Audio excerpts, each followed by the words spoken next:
This is our transport application. We chose to focus on a small area within Punggol that is within the Damai, Oasis and Kadaloor LRT region. Over here, you can press these buttons to show you the bus, LRT and HDB nodes that are available in our database.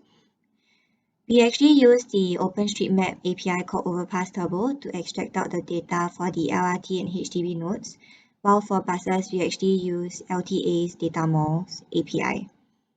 We have three transport options, the one by bus, one by shortest distance, and one fastest time route. So for our algorithms, we actually created a graph structure to be able to connect nodes with weights in between them that are relevant to the various routes. For example, for shortest distance, the weights would be distance, while the fastest time route, the weights would be the time taken to travel. For the shortest distance and fastest time routes, the algorithm we used is actually A star. The A star algorithm is a modification of the greedy best first search and Dijkstra algorithms. Dijkstra works well to find the shortest path, but it will waste time in exploring in directions that are not promising, while the greedy best first search explores in promising directions but may not find the shortest path. So we actually implemented a priority queue in our A-star algorithm, and this is to ensure that we will pop the lowest weights first. So instead of adding a node to the queue, if that node has not been visited, we will add it if the new path to the end location via this node is better than the previous path. And this is one modification that makes it faster than Dijkstra. And how do we determine what value to push in the priority queue? For greedy best first search, they actually use the estimated distance to the endpoint from the next node for the priority queue ordering. Hence, the location closest to the goal will be explored first, while the Dijkstra algorithm calculates the distance from the start point to the endpoint. And A star actually uses the sum of these two distances, and that will be the value that will be pushed into the priority queue. And how we find this, the sum of these two distances, is that we actually use a heuristic function to determine how close a node is to the endpoint. So now I would show how to use our application. First, I will showcase the shortest distance.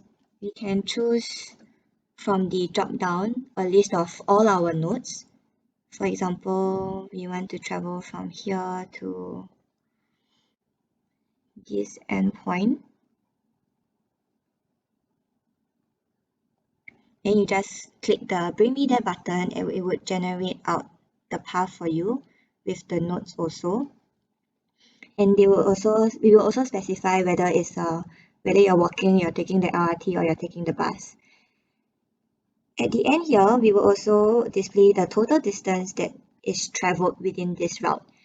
And to take note of this distance to compare the difference between this route and the fastest time route, this one to travel between block 601A to 641A, the middles, is actually 1.22 kilometers. So if you actually want to search for a new route, you just click the new route button. Now we are going to explore the fastest time route, and I'm going to key in the same locations as just now.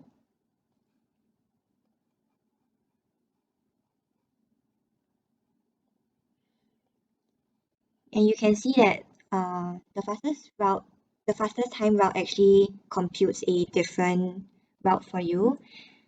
This one, because it's fastest time, so they would ask you to take the bus instead of walking. So we actually will also be displaying the available buses at each bus stop. And if it requires bus transfers, we will indicate how many bus transfers there are. And as you can tell, the total distance for this route is actually 2.14 kilometers, which is more than the shortest distance one previously. And next, I will actually want to show you the number of iterations that A-star actually uses. So you can see here, this is when we were computing the shortest distance route, and it took 882 iterations, and the fastest time route, it took 378 iterations. And I could actually edit my heuristic function to just return 0, and this would convert it back to just a pure Dijkstra algorithm. And if I run the application again, and you will see that I will just choose the same locations previously.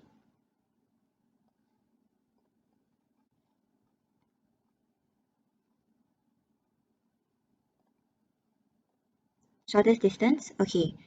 It does compute out the same route, but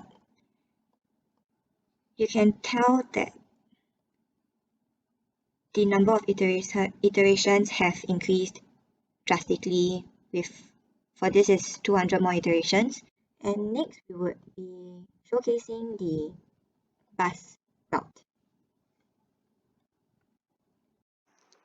So for the bus service, we'll actually be using the Dijkstra algorithm to actually find the shortest number of bus stops traveled from the starting route to the ending route. So in this example, we will be using Horizon Primary School. As you can see, the two bus stops are within walkable distance from each other.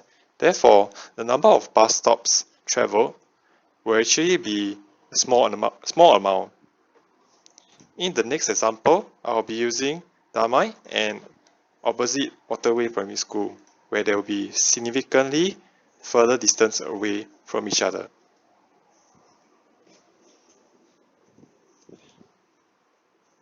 The criteria that the Dijkstra algorithm finds the route will actually be the route where they are the shortest, where it will actually be the route where the number of bus stops traveled is the least. You will not care about the distance traveled nor the bus transfers needed. So now let us look at the Dijkstra algorithm.